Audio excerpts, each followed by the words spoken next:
പനിയാണ് പനി. ഒന്ന് നന്നായിട്ട് ഫുഡ് കഴിക്കാൻ പോട്ടെ. ഞങ്ങൾ സൈഡ് വാക്കൊക്കെ പോണേ. ഹലോ ഗായ്സ്, അപ്പോൾ വീട്ടിൽ ഫുഡ് ഉണ്ടാക്കായിട്ടല്ല കേട്ടോ. വീട്ടിൽ ഫുഡൊക്കെ ഉണ്ടായിരുന്നു, പക്ഷേ തൊള്ളക്ക് ചാതില്ല എന്ന് പറഞ്ഞാൽ അതിൽ ഒന്നും ഒരു ടേസ്റ്റ് ഇല്ല കേട്ടോ. അപ്പോൾ ഞാൻ വിചാരിച്ചു ഒന്ന് പുറത്ത് പോയിട്ടൊന്ന് ഫുഡ് കഴിക്കാമെന്ന്. രാവിലത്തേറെ ആളുകളായിരിക്കും കേട്ടോ ഗൈസ് രാത്രി ഉണ്ട്, കാരണം നല്ല ചൂട് കേട്ടോ. അങ്ങനെ ഞങ്ങളുടെ ഫുഡ് കഴിക്കാൻ വേണ്ടിയിട്ട് ഇങ്ങനെ പോസ്റ്റായിട്ട് നിൽക്കുകയാണ്. നമുക്കുള്ളതൊക്കെ ഇങ്ങനെ പറഞ്ഞു കൊടുത്തിട്ട് നമ്മളുണ്ടല്ലോ ആ ഫുഡിന് വേണ്ടിയിട്ട് ഇങ്ങനെ വെയിറ്റ് ചെയ്തിരിക്കൂലേ. അപ്പോൾ ആ ഒരു വെയിറ്റിങ്ങിലാണ് കേട്ടോ ഞങ്ങളിപ്പോൾ ഉള്ളത്.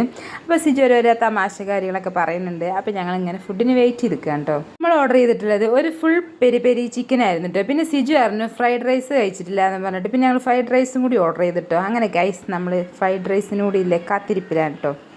പണ്ടൊക്കെ പനിയൊക്കെ ആയി കഴിഞ്ഞാലുണ്ടല്ലോ നല്ല അച്ചാറും ചമ്മന്തിയും കഞ്ഞിയും പയറൊക്കെ ആയിരുന്നു കേട്ടോ.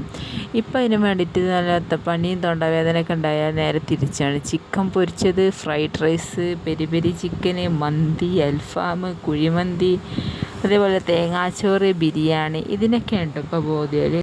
എനിക്കാണെങ്കിൽ ഇപ്രാവശ്യം പനിച്ചപ്പോൾ ഉണ്ടല്ലോ എൻ്റെ അമ്മായിമ്മ എൻ്റെ ഉമ്മയൊക്കെ ഉണ്ടാക്കണേ ബിരിയാണിക്കാണ് സത്യം പറയുകയാണെങ്കിൽ കൊതിയായിട്ടുണ്ടായിരുന്നു കേട്ടോ. കുറേ ആയിട്ട് ഉമ്മേൻ്റെ കൈ കൊണ്ടുള്ള ബിരിയാണി കഴിച്ചിട്ട്.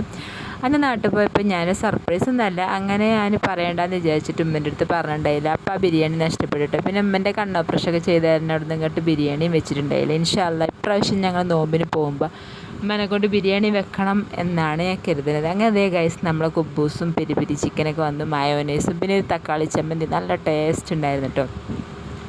ഇതൊക്കെ തിന്നപ്പോൾ തന്നെ എൻ്റെ തൊണ്ടവേദനയിൽ പോയത് തന്നെ എനിക്കറിയില്ല. നല്ല എരിവുണ്ടായിരുന്നു കേട്ടോ. എരിവലിച്ച് എൻ്റെ തൊണ്ടവേദന മാറിയിരുന്നു സത്യം പറയുകയാണെങ്കിൽ സംഭവിച്ചത്. അങ്ങനെ 2-3 പ്രാവശ്യമൊക്കെ ഹോസ്പിറ്റലിൽ പോയിട്ടുണ്ടായിരുന്നു കേട്ടോ. പക്ഷേ ഇത് കഴിച്ചപ്പോൾ എൻ്റെ തൊണ്ടവേദന മാറിട്ടോ. എന്നിട്ട് കിളി പോകുക എന്നൊക്കെ പറയുന്ന പോലെ ആയിട്ട് പിന്നെ അവസാനം നമ്മളത് നേരെ നിന്ന് ഗൈസ് നമ്മളെ ബില്ലെത്തിയിട്ടുണ്ട് കേട്ടോ. ഇത് പിന്നെ നമ്മളെ എക്കാക്കില്ലല്ലോ. അപ്പോൾ എത്ര ഉള്ളപ്പോൾ അടുത്ത വീഡിയോ കാണുന്നവരെ